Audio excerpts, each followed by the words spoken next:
벤츠 매장에서 충격적인 소리가 들립니다. 할머니 차를 왜 만져요? 이게 얼마짜린 줄 알아요?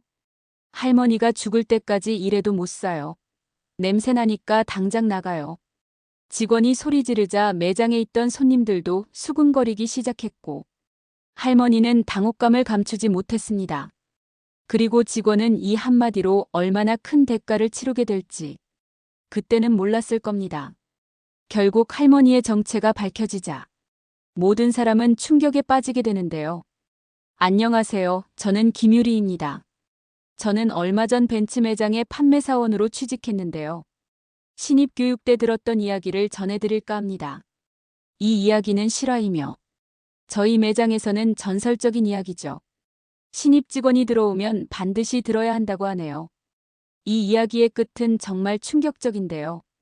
끝까지 한번 들어보시겠어요? 전국에서 2년 연속 매출 1등을 기록한 벤츠 매장이 있었습니다. 이 매장의 비결은 바로 위치였죠. 고급스러운 회사들이 밀집한 한복판에 자리 잡고 있어 어디서든 매장이 한눈에 들어오는 탁 트인 자리였습니다. 그래서 모든 자동차 브랜드가 탐내는 황금 같은 자리였어요. 이 매장에는 매우 자부심이 강한 지점장 김민석이 있었습니다. 그는 항상 완벽한 외모와 태도를 유지했고 직원들에게도 같은 수준을 요구했어요. 특히 신입사원 이준호는 지점장을 롤모델로 삼아 그의 모든 행동을 따라하려 노력했습니다. 평소 이 매장을 찾는 고객들은 대부분 회장님이나 부유한 사모님들이었어요. 그들은 비싼 옷을 입고 고급스러운 태도로 매장을 방문했고 직원들은 항상 공손하게 응대했습니다. 하지만 그 뒤에는 고객의 외모와 태도로 그 가치를 판단하는 차가운 시선이 숨어 있었죠. 할머니 박순자는 강남 일대에서 손꼽히는 억만장자였습니다. 30살의 남편을 여의고 홀로 두 자식을 키우며 부동산에 투자해온 그녀는 이제 서울 곳곳의 빌딩들을 소유한 재벌이 되어 있었어요. 특히 강남 핵심 지역에 여러 건물을 가지고 있었습니다. 그녀는 평생 검소한 삶을 살았습니다. 비싼 옷이나 명품 가방에는 관심이 없었지만 유일하게 사치를 부리는 것이 있다면 그건 바로 벤츠 자동차였어요. 젊은 시절 남편이 그녀에게 벤츠차를 사주겠다고 약속했지만 갑작스러운 죽음으로 그 약속은 지켜지지 못했습니다. 그 후로 할머니는 벤츠의 열렬한 팬이 되었고 새 모델이 나올 때마다 빠짐없이 구매했어요. 하지만 그녀는 자신의 부를 드러내는 것을 좋아하지 않았습니다. 그녀는 평범한 옷을 입고 자신의 건물들을 직접 관리하며 다니곤 했어요. 그래서 많은 사람들이 그녀를 그저 평범한 청소 아주머니로만 알고 있었습니다. 그녀가 소유한 건물 중 하나가 바로 강남의 이 벤츠 매장이 들어선 58 빌딩이었어요. 2년 전 이 빌딩의 1층 매장을 임대할 때 포르쉐 측의 높은 임대료 제한을 뿌리치고 벤츠 매장을 선택한 것도 바로 할머니였습니다. 물론 이런 사실을 아는 사람은 없었어요. 임대 계약은 모두 부동산 관리 회사를 통해 이루어졌고 할머니의 정체를 아는 사람은 없었으니까요. 그날 할머니는 벤츠의 새로운 플래그십 모델이 출시되었다는 소식을 듣고 매장을 찾았습니다. 그녀는 평소처럼 검소한 옷차림으로 매장에 들어갔고 새로운 벤츠 모델을 자세히 살펴보기 시작했어요. 제2장 쫓겨난 손님. 할머니가 새 모델 벤츠의 내부를 살펴보기 위해 조심스럽게 차문을 열었을 때 매장의 신입사원 이준호가 급하게 다가왔습니다. 이준호는 할머니를 보자마자 불쾌한 표정을 지으며 그녀에게 소리를 질렀습니다. 그는 할머니가 죽을 때까지 청소해도 이 차를 살 수 없다며 냄새가 난다고 당장 나가라고 했어요. 이준호가 소리를 지르자 매장에 있던 다른 손님들도 수군거리기 시작했고 할머니는 당혹감을 감추지 못했습니다. 그녀는 지금까지 구매한 벤츠만 해도 10대가 넘었지만 이런 대우를 받아본 적은 없었어요. 할머니가 얼어붙어 있는 동안 이준호는 그녀의 팔을 잡고 밀쳤습니다. 결국 할머니는 매장 밖으로 쫓겨났고 한참 동안 그 자리에 서 있을 수밖에 없었어요. 소란을 듣고 지점장 김민석이 매장 안에서 뛰쳐나왔습니다. 그가 이준호에게 무슨 일이냐고 물었고 이준호는 청소부 할머니가 매장에 들어와 비싼 차를 만지길래 내쫓았다고 대답했어요. 김민석은 할머니에게 다가가 여기는 들어올 곳이 아니라고 말하려 했지만 할머니가 먼저 말을 꺼냈습니다. 그녀는 이 차에 관심이 있어서 들어왔고 새로 나온 S클래스를 구매하려고 한다고 설명했어요. 김민석은 할머니의 말을 듣고 그녀의 검소한 옷차림을 위아래로 훑어보더니 비웃음을 지었습니다. 그는 이 차가 2억이 넘는 벤츠 신형 S클래스라며 할머니가 관심 가질 만한 차가 아니라고 말했어요. 할머니는 가격을 알고 있으며 현금으로 결제할 생각이라고 대답했습니다. 그러자 김민석과 이준호는 서로 눈빛을 교환하며 코웃음을 쳤어요. 김민석은 이준호에게 이런 노인네 하나 처리 못해서 자신을 부르냐며 소리치고 당장 쫓아내라고 명령했습니다. 이준호는 재빨리 할머니의 팔을 다시 잡으며 이곳은 할머니 같은 사람이 올 곳이 아니라고 말했어요. 할머니의 얼굴이 창백해졌습니다. 네 같은 사람이라는 말이 가슴을 찔렀어요. 그녀는 평생 검소하게 살면서 자신의 재산을 조용히 불려왔고 한 번도 자신의 부를 자랑하지 않았습니다. 하지만 이렇게 무시당하는 것은 참을 수 없었어요. 할머니는 단지 새 차를 사려고 온 것뿐이라며 이렇게 대하는 건 너무하지 않냐고 물었습니다. 그러나 김민석은 바쁘다는 핑계로 그녀를 무시했어요. 매장을 나오며 할머니는 이런 식으로 고객을 대하는지 벤츠 본사에서도 이런 서비스를 권장하는지 물었습니다. 김민석은 이 매장이 전국 최고의 매출을 자랑하고 서비스도 최고지만 진짜 고객에게만 그렇다고 대답했어요. 그 말을 들은 할머니의 눈에서 결심이 빛났습니다. 그녀는 아무 말 없이 돌아섰지만 마음속에는 이미 계획이 세워지고 있었어요. 제3장 건물주의 정체. 집으로 돌아온 할머니는 바로 전화기를 들어 자신의 부동산 관리인 정 과장에게 전화를 걸었습니다. 그녀는 강남 58 빌딩 1층에 있는 벤츠 매장의 계약이 언제 만료되는지 물었어요. 정 과장은 다음 달 말일이라고 대답했고 할머니는 계약 연장을 하지 않겠다고 통보하라고 지시했습니다. 정 과장이 그 매장이 전국에서 매출이 제일 좋은 지점이고 임대료도 높다고 말했지만 할머니는 자신의 결정을 바꾸지 않았어요. 할머니는 또한 벤츠 본사에 김민석 지점장과 이준호 직원에 대한 불만이 있다고 전해달라고 했습니다. 다음 날 벤츠 매장은 계약갱신 거절 통보를 받았고 그들의 평판에 문제가 있다는 소식도 함께 전달받았습니다. 김민석 지점장은 크게 당황했고 즉시 정 과장에게 연락해 만남을 요청했어요. 김민석은 자신들이 항상 임대료를 제때 냈고 매출도 전국 최고인데 왜 갑자기 계약 연장을 거부하는지 물었습니다. 정 과장은 단지 건물주의 결정이라고만 답했어요. 김민석이 건물주를 직접 만나고 싶다고 간절히 부탁하자 정 과장은 다음 날 아침 10시에 건물 옥상에서 기다려보라고 했습니다. 다음 날 아침 김민석은 최고급 정장을 차려입고 건물 옥상으로 올라갔습니다. 그는 건물주가 명품으로 치장한 고급스러운 사업가일 거라고 생각했지만 옥상에서 그를 기다리고 있던 사람은 바로 어제 자신이 매장에서 쫓아낸 그 할머니였어요. 할머니는 여전히 검소한 옷차림이었지만 이번에는 차분하고 당당한 눈빛으로 그를 바라보고 있었습니다. 김민석은 할머니를 보자마자 얼굴이 창백해졌고 할머니는 자신이 이 건물의 주인 박순자라고 밝혔어요. 김민석은 그 자리에 얼어붙었습니다. 어제 그가 무시하고 쫓아낸 할머니가 바로 건물주였을 뿐만 아니라 강남에서 손꼽히는 억만장자라니. 그의 다리가 후들거렸어요. 김민석은 몰랐다며 정말 죄송하다고 사과했고 재발 계약을 연장해달라고 부탁했습니다. 할머니는 그를 잠시 바라보며 어제 했던 말들을 상기시켰어요. 노인네 하나 처리 못한다는 말과 네 같은 사람이라는 표현을 언급했습니다. 김민석은 대답하지 못했고 얼굴이 붉게 달아올랐어요. 할머니는 사람을 겉모습으로 판단하면 안 된다고 말했습니다.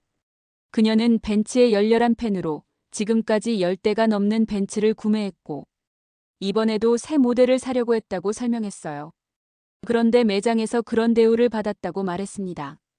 할머니는 잠시 말을 멈추고 서울 전경을 바라보았다가 다시 김민석을 향해 말했어요. 그녀는 평생 사람을 존중하는 것을 배웠으며 아무리 허름한 옷을 입었더라도 그 사람의 가치는 겉모습으로 판단할 수 없다고 했습니다. 그런데 그 매장에서는 그런 기본적인 인간 존중도 없었다고 말했어요. 제사 장 본사의 방문. 김민석은 즉시 벤츠 본사에 연락을 취했습니다. 그는 상황을 설명하고 도움을 요청했어요. 본사에서는 이 소식을 듣고 크게 당황했습니다.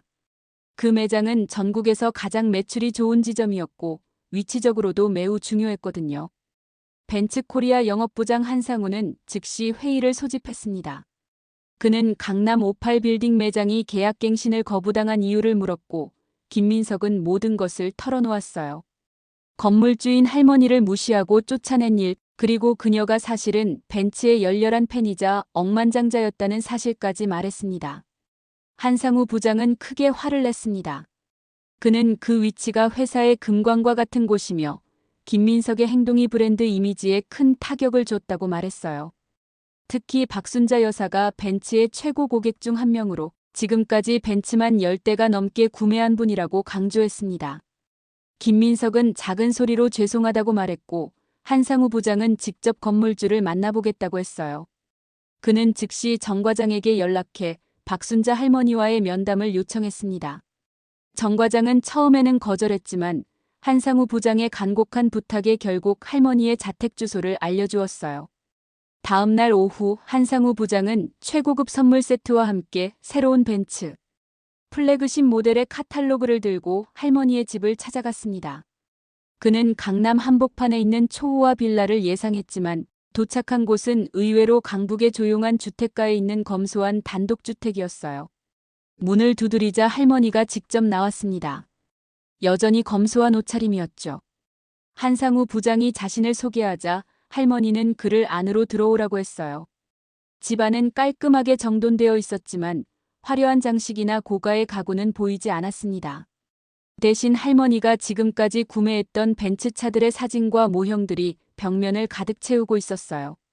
할머니가 무슨 일로 왔냐고 묻자 한상우 부장은 매장 직원들이 할머니께 큰 신뢰를 했다며 진심으로 사과했습니다.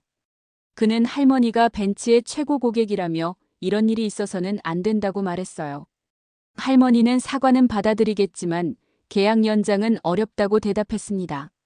한상우 부장은 기회를 달라며 김민석 지점장과 이준호 직원을 즉시 해고하겠다고 약속했고 할머니가 원하는 새 모델 S클래스를 특별 할인가로 제공하겠다고 했어요. 할머니는 돈은 필요 없다며 거절했습니다. 그녀는 이미 충분히 가지고 있으며 그동안 벤츠를 좋아해서 샀지 할인 때문에 산 것이 아니라고 설명했어요. 한상우 부장이 무엇을 원하는지 묻자 할머니는 한 가지 조건을 제시했습니다. 김민석과 이준호를 해고하고 그들이 다시는 자동차 업계에서 일할 수 없게 해달라는 것이었어요. 제5장 강력한 처벌. 한상우 부장은 할머니의 요구가 가혹하다고 생각했지만 회사를 위해 그 요구를 들어주기로 했습니다. 그는 할머니에게 그렇게 하겠다고 약속했어요. 다음 날 아침 김민석과 이준호는 벤츠 코리아 본사로 호출되었습니다. 그들은 긴장된 표정으로 한상우 부장의 사무실로 들어갔어요. 한상우 부장은 차가운 목소리로 그들에게 앉으라고 했고 김민석이 건물주를 만났냐고 묻자 그렇다고 대답했습니다. 그리고 책상 위에 해고 통지서를 올려놓았어요. 김민석과 이준호의 얼굴이 창백해졌고 특히 김민석은 몇 년간 쌓아온 자신의 커리어가 한순간에 무너지는 것을 느꼈습니다.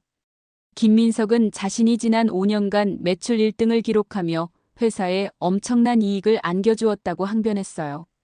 한상우 부장은 그의 성과는 인정하지만 회사의 가치와 맞지 않는 행동을 했다고 말했습니다. 사람을 외모나 옷차림으로 판단하고 무시하는 것은 벤츠 브랜드가 추구하는 가치가 아니라고 설명했어요. 이준호는 그냥 평범한 할머니였는데 누가 그녀가 건물주인 줄 알았겠냐고 변명했지만 한상우 부장은 그것이 바로 문제라고 지적했습니다.